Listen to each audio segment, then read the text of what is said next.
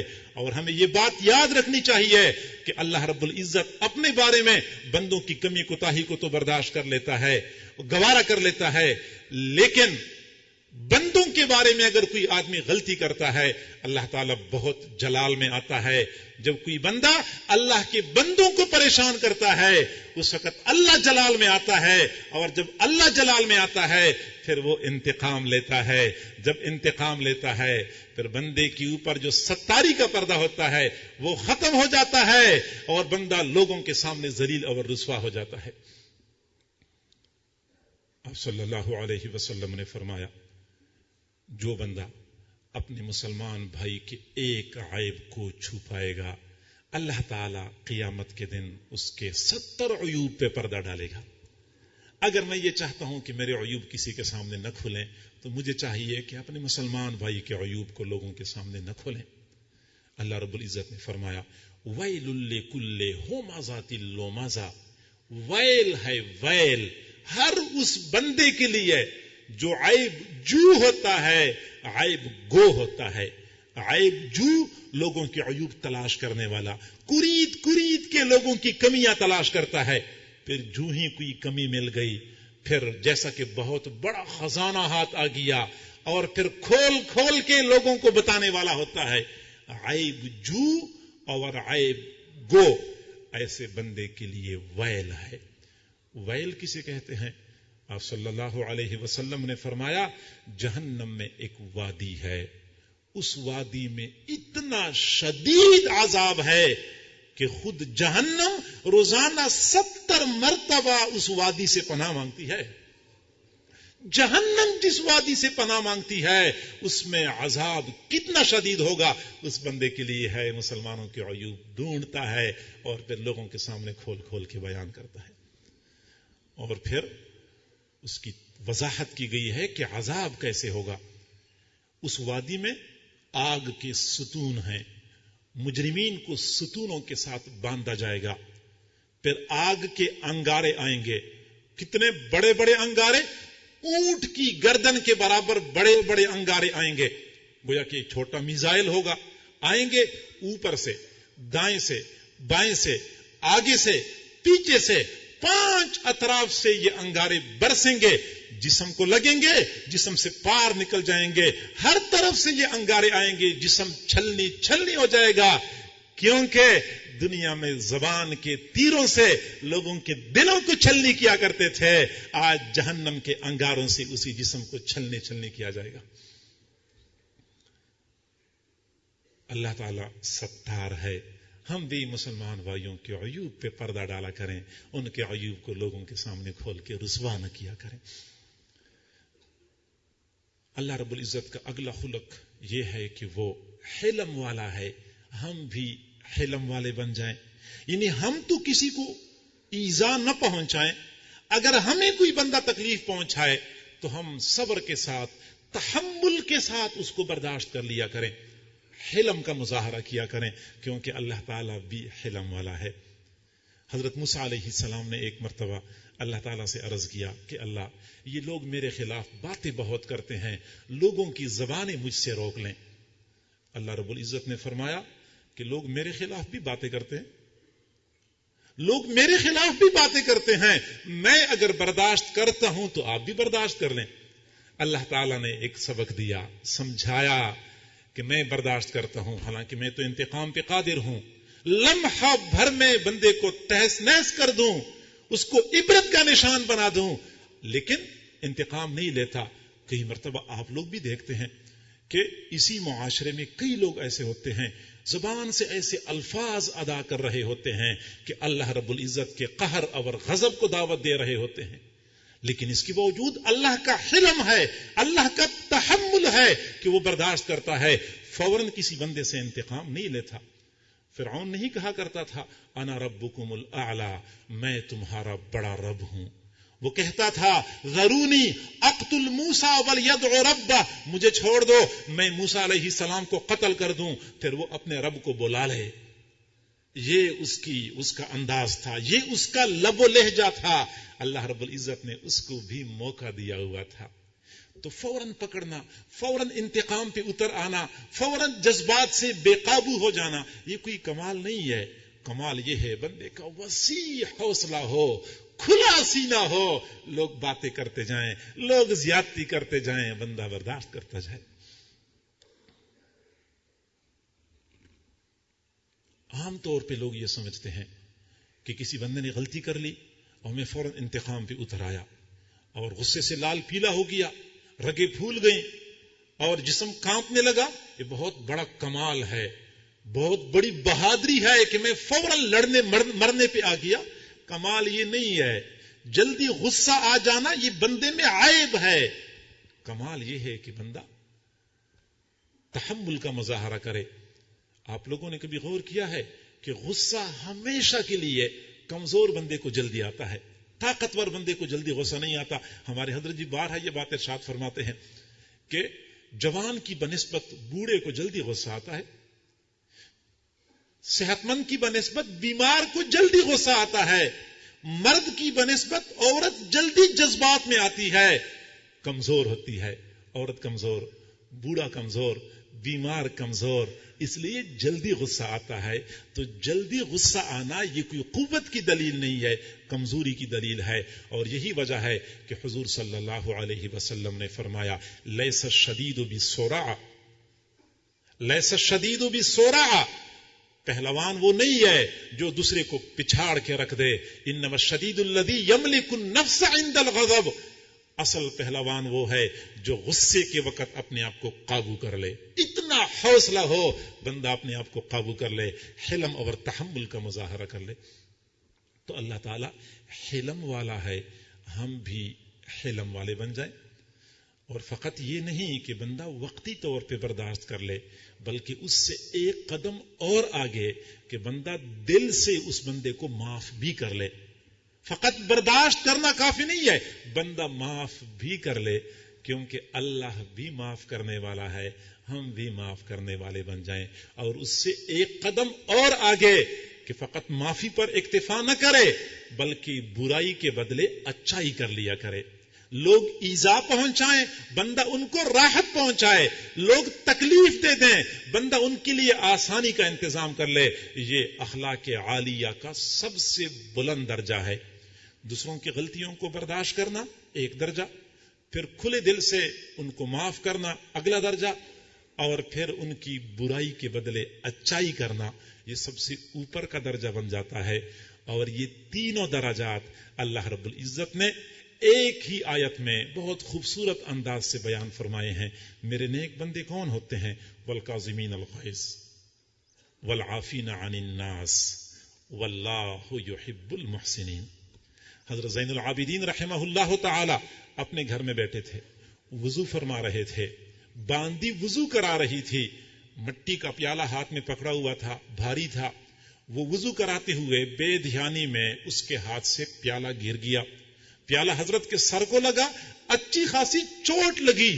جلال کے عالم میں باندی کی طرف دیکھا، باندی کانپ اٹھی، ڈر گئی، لیکن اہل بیت کی باندی تھی، سمجھدار تھی، فوراً کہنے لگی والکاظمین الغیظ، غصے کو پی جانے والے اللہ کے نیک بندے ہوتے ہیں۔ حضرت نے فوراً فرمایا قزمت غیظی، میں نے غصے کو پی لیا۔ اس باندی نے اگلی بات کر لی والعافین عن الناس، لوگوں کو معاف کرنے والے ہوتے ہیں۔ فرمایا عفوت عنک، میں نے تجھے معاف کر دیا۔ باندی سمجھ گئی لوہا گرم ہے، اب ضرب لگانا چاہیے، تو فوراً کہنے لگے واللہ یحب المحسنین، اللہ احسان کرنے والوں سے محبت کرتے ہیں. فرمایا اذهبی فقد اعتقتک، جا میں نے تجھے آزاد کر دیا، میں تجھ پہ احسان کرتا ہوں. برداشت کر لے، پھر معاف کر لے، اور پھر برائی کے بدلے بندہ اچھائی کر لے. یہ میرے محبوب کی سنت ہے. کبھی حضور صلی اللہ علیہ وسلم کی سیرت کا مطالعہ کر کے دیکھ لیں، حقیقت بندے پر کھل جاتی ہے کہ جس کو اللہ تعالیٰ نے خود فرمایا تھا وَإِنَّكَ لَعَلَىٰ خُلُقٍ عَظِيمٍ، آپ تو اخلاق عالیہ کے بلند مرتبے پہ فائز ہیں. ان کی سیرت کا مطالعہ کرتے ہیں تو پتہ چلتا ہے کہ اخلاق عالیہ کس چیز کا نام ہے. حضرت ابراہیم بن ادہم رحمت اللہ علیہ نے خواب دیکھا، ایک فرشتہ ہے، اس کے ہاتھ میں کاغذ ہے. پوچھا کاغذ میں کیا لکھنا ہے؟ فرشتے نے جواب دیا کہ ان لوگوں کے نام لکھنے ہیں جو اللہ سے محبت کرتے ہیں. فرمایا ان میں میرا نام ہے؟ فرشتے نے کہا کہ آپ کا نام تو نہیں ہے، اللہ سے محبت کرنے والوں میں آپ کا نام نہیں ہے. فرمایا اچھا، پھر جو اللہ کی محبین ہیں، اللہ کے نیک بندے ہیں، ان سے محبت کرنے والوں میں تو میرا نام شامل کر دو. اللہ کی طرف سے آواز آئی کہ ان کا نام سب سے اوپر لکھ لینا. اللہ کے محبین میں سب سے اوپر اللہ کا نام لکھ لینا. ایک اور مقام پہ یوں فرمایا کہ فرشتے نے کہا کہ ایک اور کاغذ میں ان لوگوں کے نام لکھنے ہیں جن سے اللہ تعالی محبت کرتے ہیں، اور ان میں سب سے اوپر ابراہیم بن ادم کا نام لکھنا ہے، کیونکہ وہ اللہ کے بندوں سے محبت کرنے والے ہیں. خدا کے بندے تو ہیں ہزاروں، خدا کے بندے تو ہیں ہزاروں، بنوں میں پھرتے ہیں مارے مارے. بنوں گا بندہ میں اس کا جس کو خدا کے بندوں سے پیار ہوگا. یہ زیادہ کمال نہیں ہے کہ بندہ اللہ سے محبت کرے. اللہ سے محبت پر کرنے پر تو ہم مجبور ہیں. وہ ہمارا محسن ہے، وہ تو بہت اچھا ہے، ان کے ہماری اوپر انعامات ہیں، ہم محبت کرنے پر مجبور ہیں. اصل کمال تو یہ ہے کہ بندہ اللہ کی مخلوق سے محبت کرے جن میں عیوب ہیں، جن میں برائیاں ہیں، جو ہمیں ایذا پہنچاتے ہیں. ان سے محبت کرنا اعلیٰ درجے کی بات ہے. اور یہی وجہ ہے کہ حضور صلی اللہ علیہ وسلم نے فرمایا الناس عیال اللہ، الخلق عیال اللہ. یہ جتنی مخلوق ہے یہ ایسی ہے جیسا کہ اللہ کے گھر کے افراد ہوتے ہیں. فاحب الخلق الی اللہ من احسن الی عیالہ. اللہ کو اپنی مخلوق میں سب سے زیادہ پسندیدہ وہ شخص ہے جو اللہ کے گھر کے افراد کے ساتھ اچھا سلوک کرے. تو لوگوں کی برائی کے بدلے میں ہم اچھائی کر لیا کریں. اچھا، کئی مرتبہ ایسا ہوتا ہے کہ شیطان ہمیں دھوکہ دے دیتا ہے. کوئی بندہ برائی کرے تو ہم فوراً انتقام پہ اتر آتے ہیں. شیطان ہمارے دل میں یہ بات ڈالتا ہے کہ جب اینٹ کا جواب پتھر سے دیا جائے تو وہ بندہ دوبارہ غلطی نہیں کرے گا. گویا کہ وہ ہمیں یہ کہتا ہے کہ غلطی کو ختم کرنے کے لیے آپ اقدام کریں گے تو کام بنے گا. حالانکہ یہ فقط ایک دھوکہ ہے، ایک فریب ہے. اس نے غلطی کر لی، اس غلطی کو ختم کرنے کے لیے ہم بھی ایک غلطی کر لیں تو پہلے غلطی ایک تھی، اب غلطیاں دو ہو گئی. یاد رکھیں، برائی کو کبھی برائی کے ساتھ ختم نہیں کیا جا سکتا، گند کو گند کے ساتھ کبھی صاف نہیں کیا جا سکتا. برائی کو ہمیشہ کے لیے اچائی کے ساتھ ختم کیا جا سکتا ہے. قرآن عظیم الشان میں اللہ رب العزت نے 4 الفاظ میں یہ کھلی حقیقت بیان فرمائی ہے. ادفع باللتی ہی احسن، ادفع باللتی ہی احسن. برائی کو اچھائی کے ساتھ ختم کرو، برائی کو اچھائی کے ساتھ ختم کرو. اور دوسرے مقام پہ اللہ نے اپنے نیک بندوں کی صفت بیان فرمائی ہے یدرؤون السیئۃ بالحسنۃ وَيَدْرَؤُونَ بِالْحَسَنَةِ السَّيِّئَةِ.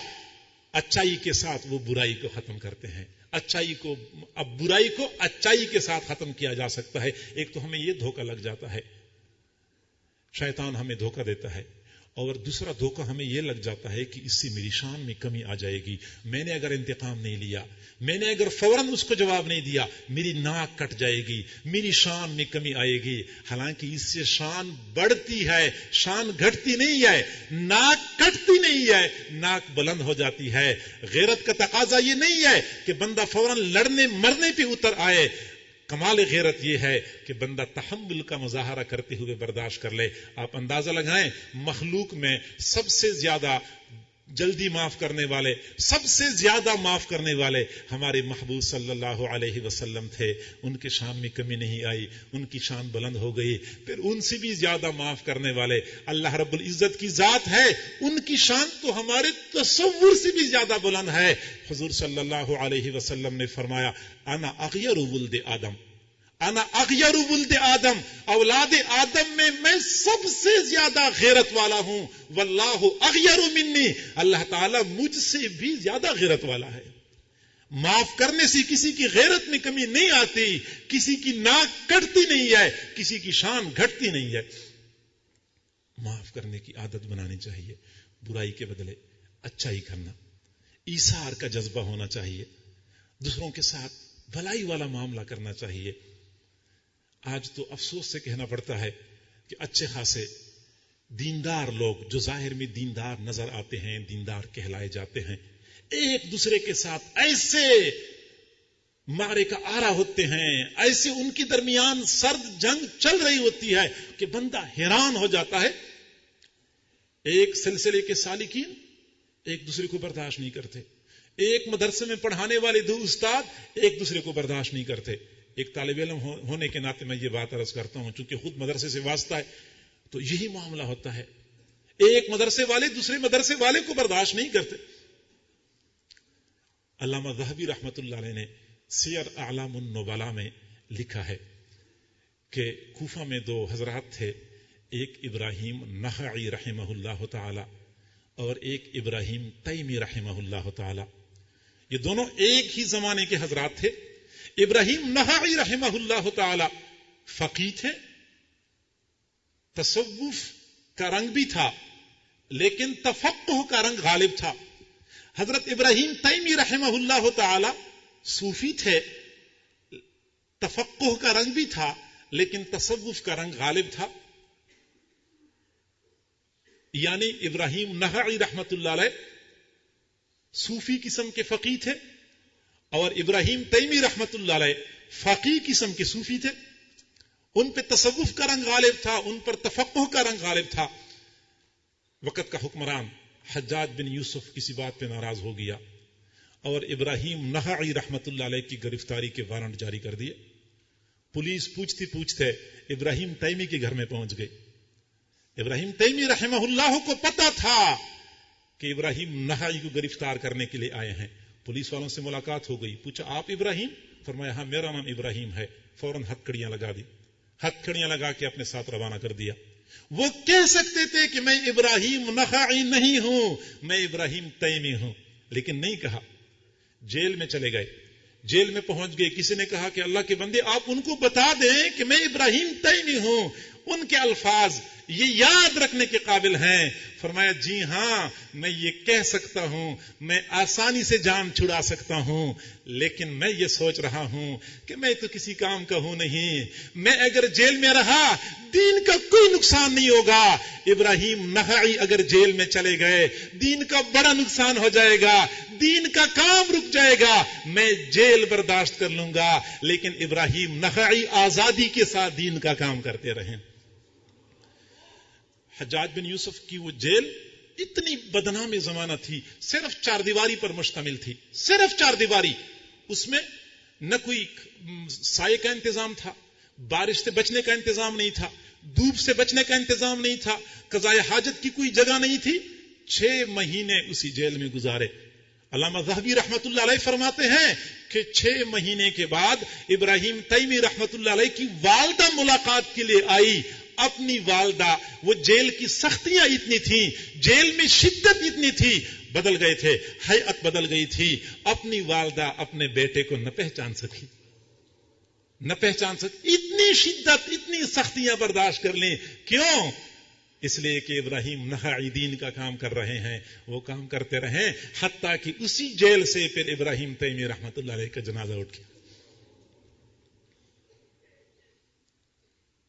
ہمیں چاہیے کہ ہم اپنے مسلمان بھائیوں کے لیے رحمت کا باعث بنیں، زحمت کا باعث نہ بنیں، ان کی پریشانی کا ذریعہ نہ بنیں، ان کے لیے راحتوں کا ذریعہ بن جائیں۔ ہمارے اکابر، ہمارے سلف صالحین کا یہی طریقہ رہا ہے کہ بروں کے ساتھ بھی اچھائی کیا کرتے تھے۔ حضرت علی حجویری رحمت اللہ علیہ، حضرت علی حجویری رحمت اللہ علیہ کشتی میں سفر کر رہے تھے، تیز ہوا چل رہی تھی، خطرہ تھا کہ یہ ٹوپی ہوا کے ساتھ اڑ جائے گی اور دریا میں گر جائے گی، تو ٹوپی ہاتھ میں پکڑ لی اور کشتی میں مراقبے کی حالت میں بیٹھ گئے۔ کشتی میں چند اوباش نوجوان بھی تھے، انہوں نے دیکھا کہ کوئی صوفی قسم کا بندہ ہے، سر جھکا کے بیٹھا ہے، دیکھ لیا کہ حضرت نے نیا نیا حلق کروایا ہوا ہے، سر بالکل صاف ستھرا ہے۔ ایک نوجوان کو شرارت سوجھی، وہ کھڑا ہو گیا، حضرت کے سر پہ ہاتھ پھیرا اور باقی ساتھیوں سے کہا کہ بالکل نرم اور ہموار ہے۔ اگلا نوجوان اٹھ گیا، اس نے بھی شرارت میں ایک قدم آگے بڑھ کے مظاہرہ کر لیا، حضرت کے سر پہ ہاتھ بھی پھیرا اور ہلکا سا تھپڑ بھی لگایا۔ لوگوں نے کہا لگانا شروع کر دیا۔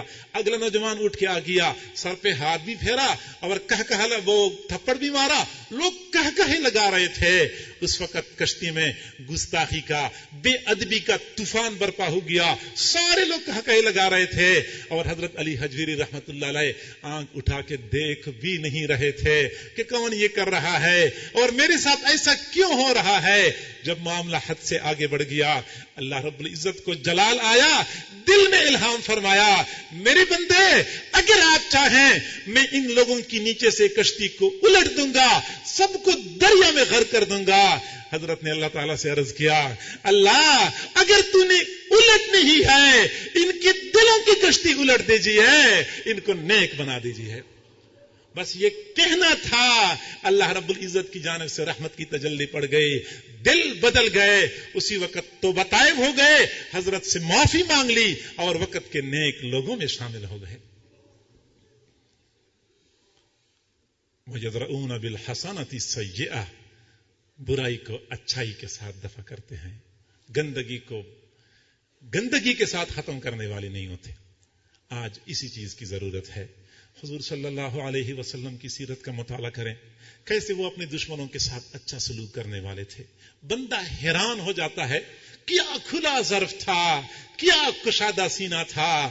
عبداللہ بن ابی جو کہ رئیس المنافقین تھا، حضور صلی اللہ علیہ وسلم کو ایذا پہنچانے میں پیش ہوتا تھا۔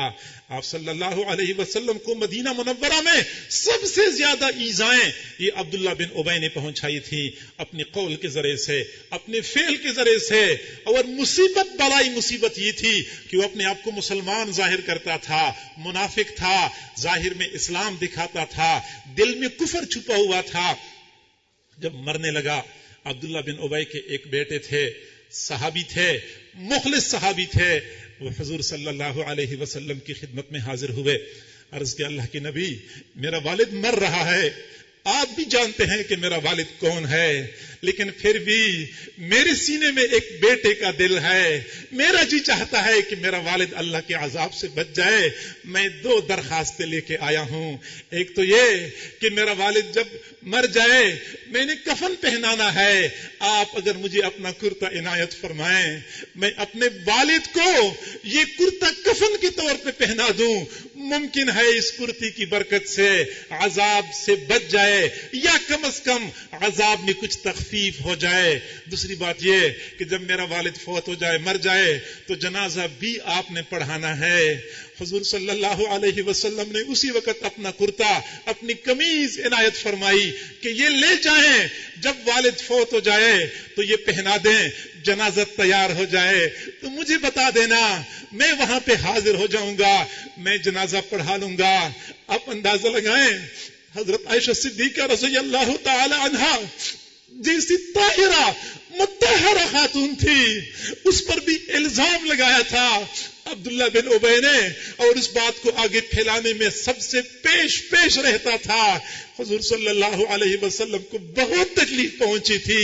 وہی عبداللہ بن ابی جب مردار ہو رہا ہے, آپ صلی اللہ علیہ وسلم اپنا کرتہ بھی عنایت فرماتے ہیں, جنازہ پڑھانے کا ارادہ بھی فرماتے ہیں. حتیٰ کہ عبداللہ جو عبداللہ بن ابی کا بیٹا تھا وہ اپنے گھر چلا گیا. والد کا جب انتقال ہو گیا, وہ عبداللہ بن ابی مر گیا, کرتا پہنایا گیا, جنازہ تیار ہو گیا. حضور صلی اللہ علیہ وسلم کو اطلاع مل گئی. آپ صلی اللہ علیہ وسلم جنازہ پڑھانے کے لیے آگے بڑھے. حضرت عمر رضی اللہ تعالیٰ عنہ جو کفر کے معاملے میں بڑے شدید تھے, فرماتے ہیں مجھ سے برداشت نہ ہوا, میں نے حضور کا دامن پکڑ لیا. میں نے کہا کہاں جا رہے ہیں؟ فرمایا عبداللہ بن ابی کا جنازہ پڑھانے جا رہا ہوں. میں نے عرض کیا اللہ کی نبی آپ کو معلوم نہیں ہے کہ عبداللہ بن ابی کون بندہ ہے؟ اس نے فلاں دن ایسی بات کی تھی, فلاں دن وہ بات کی تھی, میری امی حضرت عائشہ پہ الزام لگایا تھا, ہم سے تو یہ برداشت نہیں ہو سکتا, آپ اس کا جنازہ پڑھانے جا رہے ہیں. میرے محبوب نے فرمایا عمر میں اس کا جنازہ پڑھاؤں گا. میں نے پھر عرض کیا اللہ کی نبی, اللہ نے آپ کو فرمایا ہے سواء علیہم استغفرت لہم ام لم تستغفر لہم لن یغفر اللہ لہم. آپ ان کے لیے مغفرت مانگیں گے یا نہیں مانگیں گے, اللہ نے ان کی مغفرت نہیں کرنی. اگر ان کی مغفرت نہیں ہونی پھر آپ ان کا جنازہ کیوں پڑھاتے ہیں؟ حضرت عمر رضی اللہ تعالیٰ عنہ فرماتے ہیں کہ حضور صلی اللہ علیہ وسلم نے میری طرف دیکھا, مسکرائے, اپنا دامن مجھ سے چھڑایا اور فرمایا دعنی یا عمر, دعنی یا عمر, عمر مجھے چھوڑ دو, مجھے جنازہ پڑھانے دو. میرا جنازہ پڑھانے سے میں اس کا جنازہ پڑھاؤں گا, اس کی مغفرت ہوگی یا نہیں ہوگی مجھے اس بات کا یقین ہے. میں جنازہ پڑھاؤں گا, اس کے خاندان کے 1000 بندے مسلمان ہو جائیں گے. مورخین نے لکھا ہے وہ رحمت عالم آگے بڑھ گئے, عبداللہ بن ابی کا جنازہ پڑھایا. مورخین کہتے ہیں جنازہ پڑھانے کے بعد عبداللہ بن ابی کے خاندان کے 1000 سے زیادہ بندے کلمہ پڑھ کے مسلمان ہو گئے.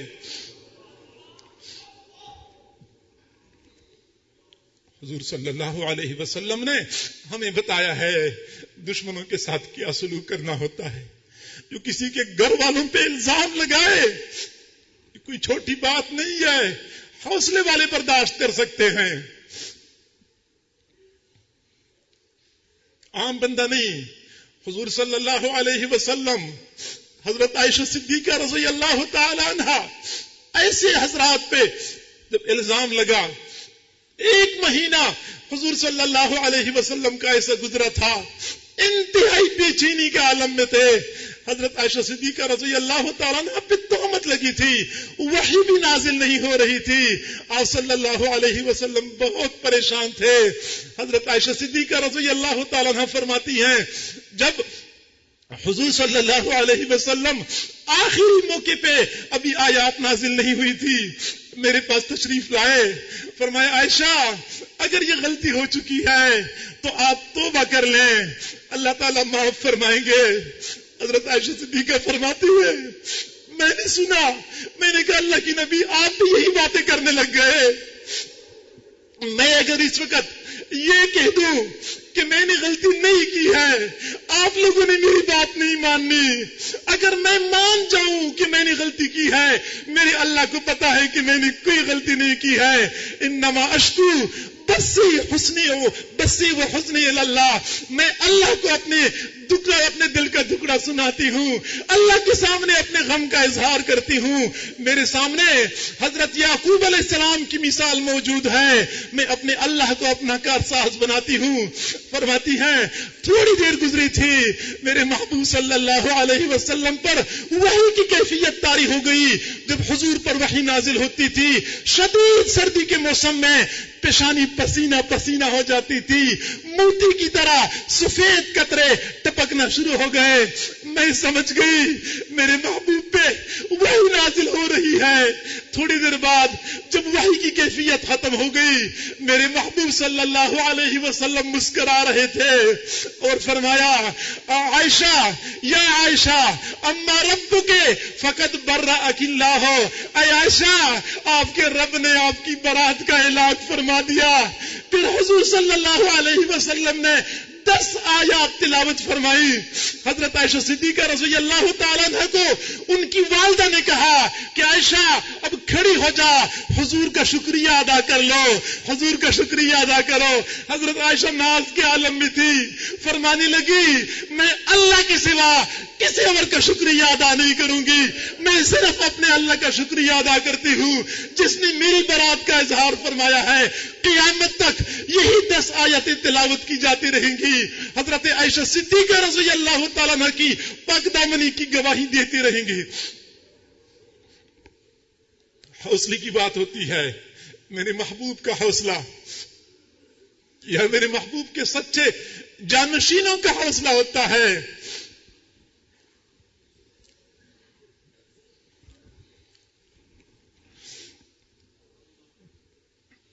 اخلاق عالیہ اساس اور بنیاد یہ ہے ہم کسی کو ایذا نہ پہنچائیں۔ اگر ہمیں کوئی ایذا پہنچائے ہم حلم کا مظاہرہ کر لیں، ہم برداشت کر لیں، ہم معاف کر لیں، اور معاف کرنے کے بعد ہم اس کے ساتھ احسان کر لیا کریں۔ حضور صلی اللہ علیہ وسلم مکہ مکرمہ سے جس وقت مجبور ہو کے نکل رہے تھے، آپ نے کسی کا کیا بگاڑا تھا، کسی کو کیا نقصان پہنچایا تھا؟ مکہ میں آپ کو ستایا گیا، مدینہ میں آپ کو ستایا گیا، پوری دنیا کے لیے خیر کا باعث بننے والے ان کے ساتھ یہ سلوک کیا گیا۔ جب مکہ مکرمہ سے باہر نکل رہے تھے آنکھوں میں آنسو تھے، مکہ مکرمہ پہ ایک نظر ڈالی، نکلنے سے پہلے مسجد حرام میں پہنچ گئے، جی چاہتا تھا بیت اللہ میں 2 رکعت نماز پڑھ لوں، یہ آپ کی چاہت تھی۔ اب بیت اللہ کا چابی بردار عثمان بن طلحہ رضی اللہ تعالیٰ عنہ، ابھی وہ رضی اللہ عنہ نہیں بنے تھے، آپ صلی اللہ علیہ وسلم نے فرمایا عثمان میرے لیے بیت اللہ کا دروازہ کھول دو، میں تھوڑی دیر کے لیے بیت اللہ میں جانا چاہتا ہوں، پھر میں یہاں سے شہر چھوڑ کے چلا جاؤں گا۔ عثمان بن طلحہ نے بیت اللہ کا دروازہ کھولنے سے انکار کر دیا۔ حضور صلی اللہ علیہ وسلم نے فرمایا عثمان یاد رکھو ایک وقت وہ بھی آئے گا کہ جس جگہ پہ میں کھڑا ہوں اس جگہ پہ آپ کھڑے ہوں گے، جس جگہ پہ آپ کھڑے ہیں اس جگہ پہ میں کھڑا ہوں گا، بیت اللہ کی چابی میرے ہاتھ میں ہوگی۔ عثمان بن طلحہ طنزاً مسکرانے لگا اور کہنے لگا تجھے تو یہاں کوئی جینے نہیں دیتا اور تو بیت اللہ کی چابیوں کے خواب دیکھ رہا ہے۔ حضور صلی اللہ علیہ وسلم مکہ مکرمہ سے نکلے، آنکھوں میں آنسو تھے، مکہ مکرمہ کو مخاطب کر کے فرمایا مکہ میں اچھی طرح جانتا ہوں پوری روئی زمین پہ تجھ سے بہتر کوئی ٹکڑا دوسرا موجود نہیں ہے، میرے بس میں ہوتا میں تجھے ہرگز نہ چھوڑتا، لیکن کیا کروں یہ ظالم جابر مجھے یہاں رہنے نہیں دیتے۔ نمناک آنکھوں کے ساتھ آپ نے مکہ مکرمہ کو الوداع کہا، مدینہ منورہ پہنچ گئے۔ 8 سال آپ مدینہ منورہ میں رہے۔ مکہ کے کفار نے ان 8 سالوں میں بھی آپ کو مدینہ میں چین سے نہیں بیٹھنے دیا، بار بار شرارت کر کر کے آپ صلی اللہ علیہ وسلم کو پریشان کیا کرتے تھے۔ لیکن 8 سالوں کے بعد جب آپ صلی اللہ علیہ وسلم مدینہ منورہ میں فاتح کی حیثیت سے داخل ہو رہے تھے، مختلف قبائل، مختلف خاندان جو حضور کے صحابہ کرام کے تھے، ہر خاندان کی الگ الگ جماعت بنی ہوئی تھی، الگ الگ جھنڈا دیا گیا تھا۔ انصار کے قبیلے کا جھنڈا حضرت سعد بن عبادہ رضی اللہ تعالیٰ عنہ کے ہاتھ میں تھا، وہ مکہ مکرمہ میں داخل ہو رہے تھے، حضور صلی اللہ علیہ وسلم کی معیت میں تھے۔ اچانک حضرت سعد بن عبادہ کی دینی حمیت جوش میں آ گئی اور ایک نعرہ لگایا الیوم یوم الملحمہ، آج تو لڑائی کا دن ہے، آج تو لوگوں سے لڑائی کی جائے گی، کافروں کو قتل کیا جائے گا۔ حضور صلی اللہ علیہ وسلم نے فرمایا